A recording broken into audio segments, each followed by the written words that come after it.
तू ही रे माझा मितवा या मालिकेच्या येणाऱ्या भागामध्ये जबरदस्त असा ट्विस्ट येणार आहे। तर प्रेक्षकांनो, इथे आता वल्लरीचं बोलणं ऐकल्यानंतर रमाकांत काकांच्या कानावरती महत्त्वाची गोष्ट पडलेली असते। तर इथे मिसेस देशमुख आणि राकेश या दोघांनी मिळून अर्णव ईश्वरी या दोघांना मारण्याचा कट रचलेला असतो। सौदामिनी देशमुख राकेशला वरचेवर जेलमध्ये भेटायला जात असते, कारण मास्टर माइंड राकेश जेलमध्ये जरी असला तरी तो बाहेरची सूत्र जेलमधून हलवत असतो आणि त्याचा फक्त हेतू आता एकच आहे, त्याला काही करून अर्णव आणि ईश्वरीला उद्ध्वस्त करायचं आहे, कारण त्याचा डाव इथे उधळून लावत त्याला जेलमध्ये पाठवलेलं असतं म्हणून। तेव्हा सौदामिनी देशमुख आणि इथे राकेशने मिळून वटपौर्णिमेच्या दिवशीच अर्णव ईश्वरीला संपवण्याचा कट रचलेला असतो। त्यांचा इथे स्फोट घडून आणायचा असतो। पण प्रेक्षकांनो, येणाऱ्या भागामध्ये इथे आता वल्लरी आणि सौदामिनीचं बोलणं रमाकांत काकांच्या कानावरती पडताच इथे रमाकांत काकांनी स्फोटामधून अर्णव ईश्वरीचा जीव वाचवलेला असतो आणि त्यांना सुखरूपरित्या बाहेर आणलेलं असतं। तर प्रेक्षकांनो, येणाऱ्या भागामध्ये कशा पद्धतीने या गोष्टी घडत जातात आपण सविस्तरपणे बघूया। तर इथे अर्णव ईश्वरी या दोघांनी सात्विक फॅशनचा टेम्पो परत आणलेला असतो। मीडियामध्ये सर्वत्र बातमी पसरलेली असल्यामुळे सर्वांना समजलेलं असतं की क्लायंट बरोबर सात्विक फॅशनने कुठलंही चुकीचं काम केलेलं नाही आहे, त्यांच्यापर्यंत चांगल्या इथे अगदी चांगल्या पद्धतीचा चांगल्या क्वालिटीचा माल पोचवलेला आहे ही बातमी आता पसरलेली असते। उलट त्यांचंच नुकसान करण्यात आलेलं असतं, त्यांच्या इथे गुडविलला धक्का लागलेला असतो। त्यांनी इतक्या मेहनतीने बनवलेला तयार केलेला माल त्याचा टेम्पो हायजॅक करून ठेवण्यात आलेला असतो आणि त्यामुळे सात्विक फॅशनची बदनामी करण्यात आलेली असते। त्यामुळे ही गोष्ट सर्वत्र पसरल्यानंतर की सात्विक फॅशनचा टेम्पो सापडलाय आणि क्लायंटपर्यंत चांगला माल पोचलाय, सगळ्या गोष्टी सुरळीत झालेल्या असतात। मग इथे इंटरनॅशनल स्पर्धेमध्ये जो काही आता भाग घ्यायचा असतो त्या स्पर्धेमध्ये पुन्हा एकदा अर्णव ईश्वरीला एंट्री मिळणार असते, कारण का सात्विक फॅशनच्या बदनामीचं कारण पुढे करून त्यांना रिजेक्ट करण्यात आलेलं असतं। मग आता तर सात्विक फॅशनने कुठलीही चूक केलेली नाही, उलट इथे चुकीच्या पद्धतीने त्यांच्या कंपनीची बदनामी झाली आहे, त्यामुळे तुम्ही त्यांना रिजेक्ट करू शकत नाही, ते कारणच व्हॅलिड नाही आहे। तेव्हा इथे आता फूड अँड फॅशन या स्पर्धेमध्ये जे लोक आता कार्यरत असतात त्यातले एक आता महत्त्वाचे व्यक्ती अर्णवच्या घरी येतात आणि तिथे येऊन त्यांना आता म्हणजे माफीपत्र अगदी दिलगिरी वगैरे व्यक्त करतात आणि त्यांना पुन्हा एकदा एंट्री मिळाली आहे असं सुद्धा सांगतात। त्यांना बुके वगैरे देऊन त्यांचं स्वागत केलेलं असतं। अर्णव ईश्वरीला चांगली पुन्हा एकदा एंट्री मिळाली आहे हे समजल्यानंतर घरातल्या सर्व लोकांना भयंकर आनंद झालेला असतो। मात्र इथे नम्रता आणि वल्लरी या दोघींना काही अजिबात आनंद झालेला नसतो, पण बाकी सर्व घरातील लोकांना प्रचंड आनंद झालेला असतो। सगळेजण इथे आनंद साजरा करत असतात आणि मग काय, अर्णव ईश्वरीने आपल्या इथे स्पर्धेला घरातून सुरुवात केलेली असते, प्रॅक्टिसला सुरुवात झालेली असते। आकाश आहे ना, आकाश इथे त्याची प्रॅक्टिस सुरू करतो आपल्या रूममध्ये आणि अंजली त्याला मदत करत असते आकाशला, आणि अर्णव आपल्या इथे बेडरूममध्ये आता सगळी तयारी करत असतो तेव्हा मामा मदत करत असतात अर्णवला। अशा पद्धतीने काम अगदी व्यवस्थित सुरू असतं आणि तेव्हाच इथे सौदामिनीला वल्लरीचा फोन आलेला असतो। तेव्हा सौदामिनी म्हणते काय चाललंय, वल्लरी म्हणते काही नाही, जोरात इथे आता स्पर्धेची तयारी सुरू झाली आहे, आता स्पर्धा ते लोक जिंकल्याशिवाय काही राहणार नाही। ती म्हणते काय हो, तुमच्या माणसाला व्यवस्थित टेम्पो लपून ठेवताना आला नाही का, त्याच्यामुळे झालं हे सगळं। टेम्पो सापडला नसता तर सात्विक फॅशनची बदनामी ही सुरूच राहिली असती, त्यामुळे त्यांना स्पर्धेमध्ये एंट्री मिळाली नसती, तुमच्या माणसांमुळे घडले हे सगळं। तेव्हा सौदामिनी म्हणते ठीक आहे हो, तुम्ही कशाला एवढं आता ओव्हर रिॲक्ट करताय, झालं ते झालं, स्पर्धा जिंकणार नाही ना, याची काळजी आपण घेऊया ना। बरं, तेवढं नाही सांगायला फोन केला आहे, त्यांच्यासाठी मी आता वेगळा प्लॅन केला आहे की सौदामिनी देशमुखकडे काही त्यांना हरवण्यासाठी फक्त एकच प्लॅन नाही आहे, तर तिच्याकडे खूप सारे प्लॅन्स आहेत। त्यानंतर सौदामिनी म्हणते पण त्यासाठी तुम्हाला माझी मदत करावी लागेल, कराल ना? ती म्हणते हो, तुम्हाला हवी ती मदत करायला मी तयारच आहे, आणि तेव्हाच इथे आता सौदामिनीने वल्लरीला काय मदत हवी आहे ते सगळं सांगितलेलं असतं. अर्णव ईश्वरी हे दोघे जण घरातून बाहेर पडले रे पडले की लगेच मला फोन करायचा, अजिबात वेळ वाया घालवायचा नाही. तेव्हा इथे वल्लरी म्हणते तुम्ही काळजीच करू नका. आणि मग काय होतं, इथे आता वटपौर्णिमासुद्धा येणार असते. वटपौर्णिमेला अर्णव ईश्वरी दोघे जण वडाची पूजा करण्यासाठी जाणार असतात. त्याची इथे तयारीसुद्धा तिला सुरू करायची असते. नम्रता जरा खूपच जास्त ओव्हर कॉन्फिडंट असते. तिला असं वाटत असतं की मी तर इथे आता खूपच छान पद्धतीने किचन क्लाउड वगैरे चालवलेलं आहे ना, त्यामुळे ही स्पर्धा मी डाव्या हाताने सुद्धा आरामामध्ये जिंकू शकते. ती म्हणते की आकाश पण इशू आहे ना, खूपच जास्त पुढे करते. आता तर काय म्हणे किचनमध्ये प्रॅक्टिस करते. आता तुम्ही मला सांगा, तिथे गेल्यानंतर जो पदार्थ आपल्याला दिला जाईल तो आपण व्यवस्थित बनवणारच ना. आजीसुद्धा तिचीच बाजू घेत आहेत की तुम्हाला व्यवस्थित प्रेझेंटेशन वगैरे करायचं आहे म्हणून. पण बघाच तुम्ही उद्या मी कशी तयारी करते, जिंकायचं तर आपल्यालाच आहे. तेव्हा आकाश म्हणतो तुला असं नाही वाटत की तू ओव्हर कॉन्फिडंट आहेस, प्रॅक्टिस तर केलीच पाहिजे ना आपल्याला. ती म्हणते याला ओव्हर कॉन्फिडन्स म्हणत नाही, याला कॉन्फिडन्स म्हणतात, मला सगळं काही येतं, कळलं ना. तेव्हा आकाश आता नम्रताकडे काही लक्ष देत नाही, तो आपापलं काम आता करत असतो.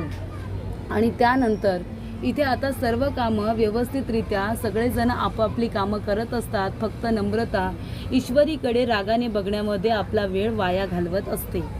आणि मग इथे नम्रता सकाळी उठून आता छान तयार झालेली असते वडाची पूजा करण्यासाठी. आणि त्याचबरोबर ईश्वरीसुद्धा सकाळ सकाळ छान तयार झालेली असते. तेव्हा अर्णव ईश्वरीकडे बघतच राहतो. ईश्वरी खूप सुंदर दिसत असते. ईश्वरी म्हणते सर थांबा, कुठे जात आहे तुम्ही. अर्णव म्हणतो की मी जातो ऑफिसला. ती म्हणते सर अहो थोडा वेळ थांबा ना, मला घेऊन जाता का तुम्ही, मला आहे ना वडाची पूजा पण करायची आहे. तो म्हणतो वडाची पूजा करायची आहे तर मी सिंदूर तू जायचं ना, मामी गेली, नम्रता गेली, त्यांच्याबरोबर जायचं, तू मला कशाला थांबवतेस. तेव्हा तुला इथे व्रत वगैरे ठेवायची गरज नाही आहे, आधीच तुला पूर्ण बरं वाटत नाही आहे. तू जरा एक काम कर, तू फक्त इथे जाऊन पूजा कर, व्रत वगैरे ठेवू नको. ती म्हणते नाही माझं व्रतसुद्धा आहे, माझा उपवास आहे आणि मला इथे पूजासुद्धा करायची आहे आणि तुम्ही मला तुमच्याबरोबरच घेऊन जाणार, कारण सगळेजण गेले, मी माझं काम करत होते ना. तेव्हा तो म्हणतो बरं ठीक आहे चालेल. त्यानंतर इथे तो म्हणतो चल आता गाडीमध्ये बस लवकर, मला उशीर होतोय. तेव्हा अर्णव ईश्वरीकडे आता इथे बघतच असतो, कारण का ती भयंकर सुंदर दिसत असते. अर्णव ईश्वरीला गाडीतून घेऊन जाताना मध्येच आता इथे रस्ता बंद करण्यात आलेला असतो. अर्णवला कळत नाही की नेहमीचा रस्ता असा बंद का केला आहे. तर हे सगळं कुणी केलेलं असतं तर सौदामिनीने चुकीची माहिती दिलेली असते की इथे काहीतरी चुकीचं घडलेलं आहे. तेव्हा तिथे चौकशी दरम्यान रस्ताच बंद करून ठेवण्यात आलेला असतो आणि उलट चौकशीसुद्धा केली जात असते सगळीकडची. आता मेन रस्ता बंद झाल्यानंतर अर्णव ईश्वरी जाणार तरी कुठून, वेगळ्या रस्त्याने जाणार का. आणि मग ज्या ठिकाणी वडाचं झाड आहे अर्णव आणि ईश्वरीला तिथे पोचतासुद्धा येत नाही. आणि हे सगळं मुद्दामून सौदामिनीनेच केलेलं असतं, कारण सौदामिनी राकेशला जाऊन भेटलेली असते. राकेश जेलमध्ये जरी असला तरी खुरापती काही त्याच्या सुरूच असतात. तो आता जेलमध्ये सुद्धा मोबाईल घेऊन बसलाय. त्याच्या बाहेरच्या माणसांनी त्याला मोबाईलसुद्धा दिलाय. तो आपल्या बाहेरच्या माणसांना फोन करतो आणि म्हणतो की मी सांगतोय ते करा, बॉम्बचं सामान काही करून तुम्ही जेलमध्ये घेऊन या, मला ते हवंय, कसं आणायचं ते तुमचं तुम्ही बघा. आता इथे बॉम्बला लागणारं सामान आता त्याची माणसं खरेदी करतात आणि त्याला देण्यासाठी आता जेलमध्ये येतात. तेव्हा इथे राकेश आपल्या पद्धतीने इथे आता बॉम्ब तयार करतो आणि मग तो देणार असतो मिसेस देशमुखला, सौदामिनी देशमुख त्याला भेटायला आलेली असते. तो म्हणतो की मॅडम हे घ्या, आता तुम्हाला जे काही करायचं आहे ते करा. तेव्हा ती म्हणते की ठीक आहे. आणि तेव्हाच प्रेक्षकांनो इथे आता अर्णव ईश्वरी त्या ठिकाणावरून निघालेले असतात आणि तेवढ्यातच जो बॉम्ब आहे ना तो त्यांच्या गाडीलाच लावण्यात आलेला असतो. पण अर्णव ईश्वरीला त्याबद्दल काहीच माहिती नसतं. पण इथे आता सौदामिनीला काय वाटत असतं की इथे गाडी उभी राहिली, तेवढ्यातच तिचा एक माणूस येतो आणि पटकन त्या गाडीला आता बॉम्ब लावतो. पण प्रेक्षकांनो तिथे आता बॉम्ब लावला जरी असला तरीसुद्धा इथे अर्णव आणि ईश्वरी त्यांच्या प्लॅननुसार तर काही वागतच नसतात. कारण ईश्वरी प्रत्येक वेळेला काहीतरी वेगळंच करत असते. तेव्हा सौदामिनीला वाटतं की अर्णव ईश्वरी या रस्त्याने जाणार नाही, म्हणजे त्यांना लांबूनच कुठेतरी लॉंगकट घेऊन जावं लागेल. आणि आता लॉंगकट घेतल्यानंतर ते लोक आता पोचेपर्यंत इथे आता त्यांच्या गाडीचा स्फोट होईल असं सुद्धा तिला वाटत असतं. अर्णव ईश्वरी दोघेजणं जाता जाता ईश्वरी म्हणते, सर थांबा, आता आपण इतक्या लांबून कसं काय जायचं, आपल्याला बाकीची पण कामं आहेत ना. तेव्हा तो म्हणतो, मी सिंदूर मग काय करायचं आता. ईश्वरी म्हणते, या इथे या. तिथे आता एक जंगल असतं, तिथे ते लोक गाडी थांबवतात. ईश्वरी पानं घेते तिथून आणि ती पानं इथे आता मातीवरती ठेवते. अर्णवला म्हणते, शूज काढा आणि याच्यावरती उभे राहा बरं. तो म्हणतो, मी सिंदूर माझे पाय मागतील मातीतून, मला ऑफिसला जायचं आहे, शूज घालायचे आहेत. ती म्हणते, हो मला माहिती आहे, तुम्ही ते बाजूला काढा बरं आणि ह्या पानांवरती उभे राहा, याच्यावरती तरी तुमचे पाय काही खराब होणार नाही. तेव्हा आता इथे अर्णव आता पानांवरती उभासुद्धा राहतो. तोपर्यंत इथे आता वल्लरी वाट बघत असते की सौदामिनीने तिचं काम केलं की नाही. तेवढ्यातच वल्लरी फोन करते आणि म्हणते, काय हो सौदामिनी मॅडम, मी तर तुम्हाला कधीच फोन करून सांगितलं होतं की अर्णव ईश्वरी घरातून निघाले म्हणून. मी लगेच तुम्हाला फोन केला होता ना, मग तरीसुद्धा तुम्ही मला फोन का नाही केलात. नक्की काय करणार काय आहात त्यांचं, त्यांना मारणार वगैरे आहात की काय. तेव्हा सौदामिनी म्हणत असते की हे बघा, तुम्हाला आता महत्त्वाची माहिती मिळणार आहे. तुम्हाला काय हवं आहे, फक्त अर्णव ईश्वरी तुम्हाला जिवंत हवे की ते तुम्हाला जिवंत नको. ती म्हणते, काही होऊ दे त्यांचं, मला फरक पडत नाही, मला फक्त सात्विक फॅशनमध्ये मला माझे शेअर्स हवेत, बाकी मला काही नको. तेव्हा ती म्हणते, ठीक आहे, तुमची इच्छा पूर्ण होणार आहे असं समजा, जे काही आहे ते सगळं तुमचंच आहे असं समजा. तेव्हा ती म्हणते की आनंदाची बातमी आहे, ईश्वरी अर्णव ज्या गाडीतून गेलेत ना त्या गाडीला मी बॉम्ब लावलेला आहे आणि आता कधीही त्याचा स्फोटसुद्धा होईल. तेव्हा इथे आता ते लोक म्हणतात, हो का. आणि प्रेक्षकांनो, आता जो रस्ता बंद केलेला असतो ना, ते पोलीससुद्धा काही खरे पोलीस नसतात, खरं तर ते खोटे पोलीस असतात. पण अर्णव ईश्वरीला ते खरेच पोलीस वाटतात. सौदामिनीने मुद्दामून ते सगळं प्लॅन केलेलं असतं. आणि तेव्हा त्यांची गाडी उभी असते ना, तेव्हाच तिचा एक माणूस जातो आणि त्या गाडीला बॉम्ब लावतो. आणि तेव्हा इथे आता ईश्वरी बाजूला जाऊन अर्णवची पूजा करत असते, पण ते दोघेजणं गाडीपासून लांब असतात. आणि रमाकांत काका आता इथे वल्लरी आणि सौदामिनीचं बोलणं ऐकतात. तेव्हा इथे वल्लरी म्हणते, बरं झालं, आता अर्णव ईश्वरी काही जिवंत राहणार नाही, त्यांच्या गाडीला तुम्ही बॉम्ब लावलात ते बरंच झालं. तेव्हा इथे रमाकांत काका तिच्यावरती लक्ष ठेवून असतात. ते बोलणं ऐकतात आणि म्हणतात की मला आत्ताच्या आत्ता अर्णव ईश्वरीला फोन करून सांगितलं पाहिजे, गाडीतून उतरा असं सांगितलं पाहिजे. तेव्हा ते आता फोन ट्राय करतात. तोपर्यंत इथे ईश्वरी आता लगेचच अर्णवची पूजा वगैरे करत असते. ती म्हणते, आपल्याला इथे वडाचं झाड तर भेटत नाही आहे, पण आता तुम्ही मला 7 जन्म हवे आहात आणि आपल्याकडे तेवढा वेळ पण नाही आहे, कारण आपल्याला स्पर्धेला पण जायचं आहे ना. तेव्हा ती अर्णवच्या पायाला हळदी कुंकू लावते, त्याच्या हाताला दोरा बांधते आणि 7 फेरे घेते आणि म्हणते की ही पूजा मी मनापासून केली आहे. झाड नसलं म्हणून काय झालं, माझ्या भावना खूप निर्मल आहेत, प्लीज तुम्ही समजून घ्या.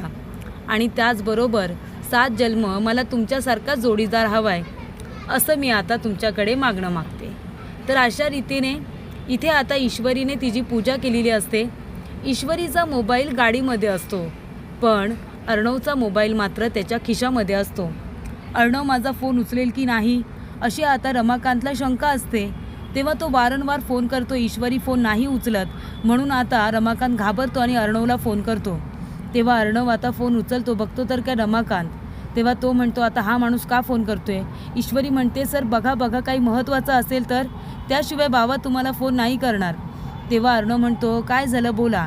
तेव्हा रमाकांत काका म्हणतात की अर्णव ईश्वरी कुठे आहात तुम्ही, सुखरूप आहात ना, तुमच्या गाडीला बॉम्ब लावलाय, बॉम्ब मला आत्ताच ही बातमी कळली.